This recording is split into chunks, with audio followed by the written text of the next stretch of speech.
muitas pessoas ficavam defendendo só o buy and hold, compra só ações, não precisa se preocupar com nada, não tenha nada em renda fixa, não tenha nada em ouro, não tenha nada em, sei lá, criptomoeda, prata, bota 100% em bolsa que vai dar certo. Se você subestima a alocação de investimentos, se você não se preocupa em montar uma carteira de investimentos diversificada, mas não a diversificação pela diversificação, né, mas a diversificação inteligente que esteja de acordo com o ciclo, que busca extrair o melhor dos investimentos naquele momento que você se encontra, né, dependendo do momento da economia, ela tende a ter um potencial de valorização muito maior ao longo do tempo. Uma carteira diversificada tende a ter uma valorização muito maior ao longo do tempo. Então, se você fez isso, se você montou uma alocação de investimentos, rebalanceou, né, fez o que tinha que fazer, considerando o momento da economia, você conseguiu extrair o melhor. Conseguiu, talvez, se proteger, né, montar uma estratégia de proteção, né, e tudo mais. Então, como eu já falei, né, o problema do buy and hold é que muitas pessoas interpretam mal o buy and hold. Eu não sou contra o buy and hold, mas eu sou contra o buy and forget, né? Ou seja, o comprar e esquecer. Você não pode comprar e esquecer, né? Por vários motivos que eu já falei. Primeiro que uma ação boa hoje não vai ser necessariamente boa daqui a 10, 20, 30 anos, porque o planejamento de investimentos ou o planejamento financeiro precisa ser um planejamento de longo prazo. Por mais que você faça alocações táticas ou estratégicas de curto prazo, você precisa fazer um planejamento de longo prazo. E também por conta dos ciclos econômicos. Então, o buy and hold não pode ser o buy and forget. Invista de forma global. Cara, não tem jeito. O real é uma moeda fraca. O real não é uma moeda forte como os ministros da economia gostam de vender. A inflação no Brasil é muito maior do que a inflação global, comparando com o dólar, é maior do que a inflação americana. Pela teoria da paridade de poder de compra, a taxa de câmbio ela costuma acompanhar, ela costuma ter correlação com a inflação interna em comparação com a inflação da outra moeda que a gente está utilizando.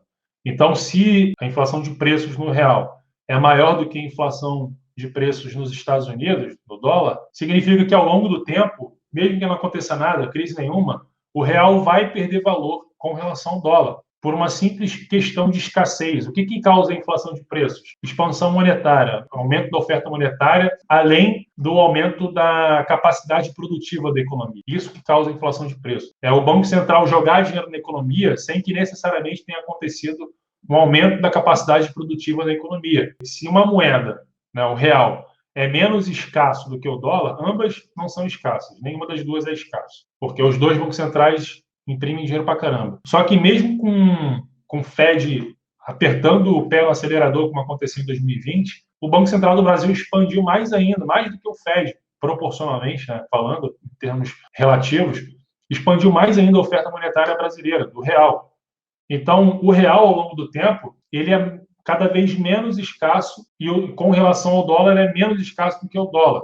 Isso faz com que a inflação do real, a inflação de preços do Brasil, seja maior do que os Estados Unidos. Então, em primeiro lugar, é isso. Não tem jeito.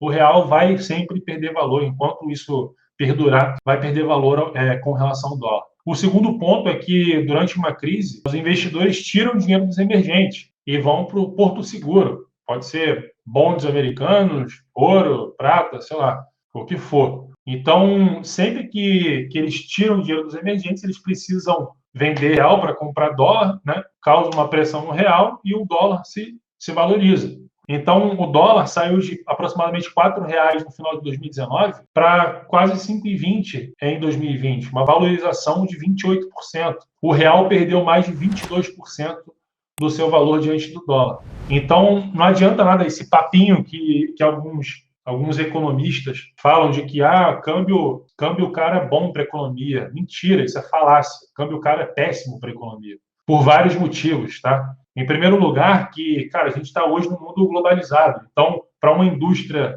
aqui no Brasil produzir alguma coisa, muitas vezes ela precisa comprar insumos fora, ela precisa importar uma máquina, alguma coisa do tipo. Então, os custos, em geral, são em dólar. Se o custo da indústria subir, ele vai, em algum momento, repassar. E é o que está acontecendo agora. O índice de preços do produtor, etc., do começo da cadeia produtiva está aumentando. E está começando a chegar no consumo. Então não tem jeito, cara. Esse papo de que o dólar caro é bom para a economia é só falácia. Em segundo lugar, o dólar caro empobrece a população como um todo. Porque se você pensar de forma global, como um cidadão global, cara, talvez no ano passado, imagina que a gente criasse um índice, né? Quantas pessoas têm hoje dinheiro para ir para Disney, sei lá. Então, uma coisa que me surgiu aqui na cabeça do nada. Provavelmente esse número caiu de um ano para cá. Por quê? Porque o dólar se desvalorizou e, cara, se você tem tudo em reais, já era. Você perdeu o poder de compra com relação ao resto do mundo, tá? Então, pensando de forma global, o brasileiro perdeu muito poder de compra. O real é praticamente a pior moeda do mundo dos últimos 12 meses.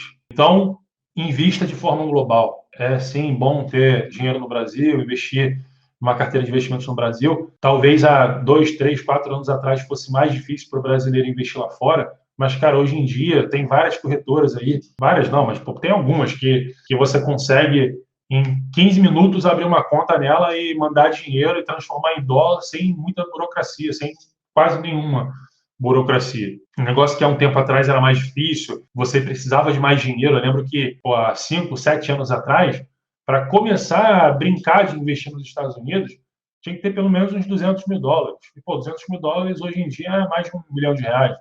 Então não é todo mundo que tem R$ 1 milhão. Mas hoje em dia, cara, com $100, $50 você consegue investir, entendeu? Então, com qualquer valor, foi popularizado aí por algumas corretoras que surgiram. Hoje, com qualquer valor, você consegue ser investidor global. E o brasileiro, mesmo o brasileiro que já investe há muito tempo, ele não tinha o costume de investir de forma global. Só agora que começou a ter mais educação financeira nessa área, mais influências surgindo, falando de mercados estrangeiros e tudo mais. Além do fato de que o real é uma moeda fraca, existe também a questão de que o mercado lá fora é muito maior e muito mais líquido do que o mercado brasileiro. Existe ETF, por exemplo, que são Exchange Traded Funds, que são fundos que replicam alguma coisa, algum índice, ou replicam ouro, replicam prata, replica ouro invertido, mineradora de ouro, sei lá. Cara, tem uma infinidade de coisas que aqui no Brasil começou a surgir só agora e não tem liquidez nenhuma, entendeu?